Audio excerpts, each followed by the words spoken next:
जैसा कि आप सभी को पता है, विनोबा भावे यूनिवर्सिटी सेमेस्टर 2 का एग्ज़ाम फॉर्म फिलअप हो रहा है। इसमें बहुत सारे स्टूडेंट सब्जेक्ट गलत ले लिए हैं और साइबर कैफ़े में भी बहुत सारे चीज़ों में मिस्टेक हो रहा है। और कमेंट तो बहुत सारे हैं यूट्यूब में कि सर हम ये सब्जेक्ट ले लिए, इस पेपर में ये सब्जेक्ट लेना था लेकिन हम दूसरा ले लिए। बहुत सारे डाउट है। इसके अलावे इतना मैसेजेस है व्हाट्सअप में या फिर वॉइस कॉलिंग है, 2 से 3 वॉइस कॉलिंग तो हमने अटेंड किया है। हमें टाइम मिला है रात में या फिर सुबह में या फिर दोपहर में कभी भी, तो हमने 2 से 3 जब भी मैं नेट खोलता हूँ मोबाइल का, वॉइस कॉलिंग या फिर मैसेज आ ही जाते हैं। तो इसीलिए सोचा कि वीडियो में सारा डाउट क्लियर कर देता हूँ।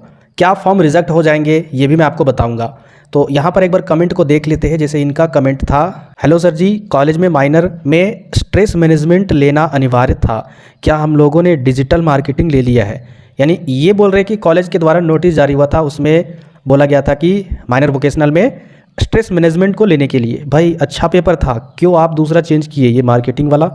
अब आपको अगर इसके बारे में अच्छा नॉलेज है, आपको इंटरेस्ट है इसको पढ़ना, तो आप ले लिए तो कोई दिक्कत नहीं है। लेकिन क्या कोई परेशानी होगी इसके बारे में हमें ज़रूर आंसर दीजिए। तो देखिए, इसी तरीके से अगर मैं कमेंट में आंसर दूँ ना तो मुझे घंटों लग जाएंगे, इसलिए कमेंट में आंसर नहीं दूंगा। सबसे पहला चीज़, अगर आपके कॉलेज के द्वारा कोई भी नोटिस जारी होता है कि ये सब्जेक्ट इस पेपर में रखिए, यानी टोटल 4-5 सब्जेक्ट दिए हुए रहते हैं किसी एक पेपर में, आप उनमें से छांट कर कोई एक रख सकते हो। ये किन के लिए है? जिनको कुछ समझ में नहीं आ रहा क्या पेपर रखे माइनर में या एसईसी में या फिर एमडीसी में, उनके लिए कॉलेज के द्वारा सहूलियत के लिए, सहायता के लिए, उन सभी छात्रों के लिए कुछ सब्जेक्ट बताती है, तो आप उनमें से छांट कर रख सकते हो। ज़रूरी नहीं है कि वही रखना है, कोई फोर्सफुली नहीं है। उसके अलावा दूसरा सब्जेक्ट अगर चूज़ कर लेते हो माइनर में या फिर एसईसी में या फिर एमडीसी में, तो क्या कोई प्रॉब्लम होगा? नहीं होगा। लेकिन रुको, भागना मत।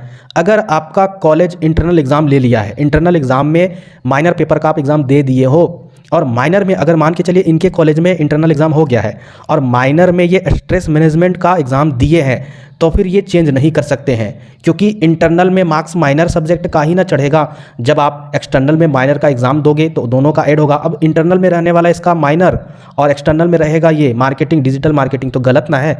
और जिसका इंटरनल नहीं हुआ है तो जो मर्जी करे सो रखिए, कोई दिक्कत नहीं है। चाहे एमडीसी में बदलिए, चाहे माइनर में चेंज कीजिए, चाहे एसईसी पेपर में चेंज कीजिए। अगर इंटरनल नहीं हुआ है तो बिंदास आप जो भी कुछ रख सकते हो। कॉलेज नोटिस इसलिए जारी करता है ताकि आपको सहायता प्रदान हो सके।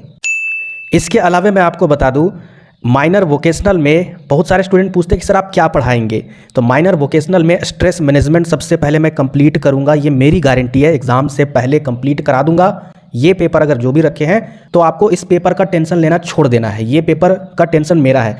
इसके अलावा जो पेपर है उसका अगर टाइम मिलेगा तभी मैं पढ़ा पाऊंगा, वरना इंपॉर्टेंट क्वेश्चन ही बता पाऊंगा एग्जाम से 2-3 दिन पहले।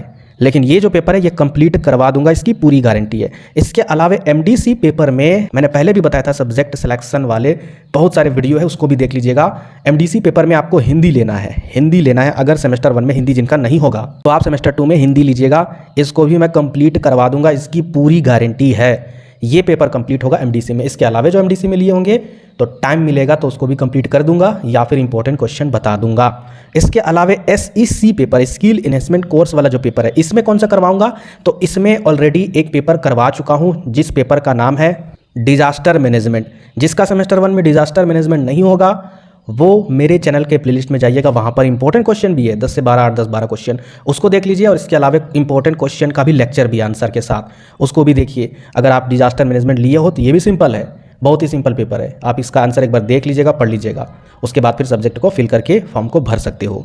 तो मैंने क्या बताया, अगर आपके कॉलेज से नोटिस आया है और आपका माइनर में बताया गया कि ये सारे पेपर में से कोई एक पेपर रखना है और आपके कॉलेज में इंटरनल एग्ज़ाम हो गया है, तब जिसका आपने इंटरनल दिया है उसी को माइनर में रखना है, ठीक है। और जिस कॉलेज का इंटरनल नहीं हुआ है तो आपको जो मन करे सो रखिए, कोई कुछ नहीं बोलेगा। आपको जिसमें सुविधा होती है उसको आप चूज़ कर सकते हो। इसके अलावा साइबर कैफ़े में एक स्टूडेंट कल हमसे वॉइस कॉल में बात किए, मैं उसका नाम नहीं लेना चाहता हूँ, ना ही उसका एरिया या फिर जो भी चीज़ है मैं नहीं लेना चाहता हूँ। लेकिन वहाँ पर के जो साइबर कैफ़े वाले हैं वो इतना बड़ा गलती कर रहे हैं, जो एडमिशन नंबर है, सॉरी एडमिशन जो डेट है वो निहायत ही घटिया काम कर रहे हैं। एडमिशन डेट क्या होता है? एडमिशन डेट वही होता है जो आप एडमिशन करवाए हो इससे पहले, यानी सेमेस्टर 1 और 2 का बहुत सारे कॉलेज में एक ही बार एडमिशन हुआ था जो चांसलर पोर्टल से करवाए थे, तो वहाँ पर जो आप ऑनलाइन पेमेंट किए होंगे उसमें डेट लिखा होगा, तो वो वाला डेट डालना है। अब किसी किसी कॉलेज में सेमेस्टर 2 का भी पेमेंट लिया गया था, उसका रसीद दिया गया था, वहाँ पर रसीद में जो डेट है ना वही डेट डालना था, एडमिशन डेट। लेकिन साइबर कैफ़े वाले ऐसे ऐसे महान साइबर कैफ़े वाले हैं जहाँ पर जिस दिन फॉर्म भरने के लिए जाते हैं उस दिन का डेट डाल दे रहे हैं। सोच लीजिए क्या हालात है। तो सोच समझ कर फॉर्म भरवाइएगा कहीं पर भी, जिनके पास जानकारी है। अगर नहीं है तो उनको बताइएगा, नहीं तो फिर आपका वो कचड़ा कर देंगे। तो फिर क्या होगा आप खुद सोचिएगा। अगर ऐसा किसी के साथ होता है तो साइबर कैफ़े वालों का पुरजोर विरोध कीजिए। बोलिए कि एक स्टूडेंट की अगर गलती की हो तो बाकी स्टूडेंट के साथ ऐसी गलती ना करें, नहीं तो फिर कुछ भी हो सकता है। हम स्टूडेंट हैं, नहीं आता है तो फॉर्म मत भरिए, हम कहीं से भरवा लेंगे, ठीक है।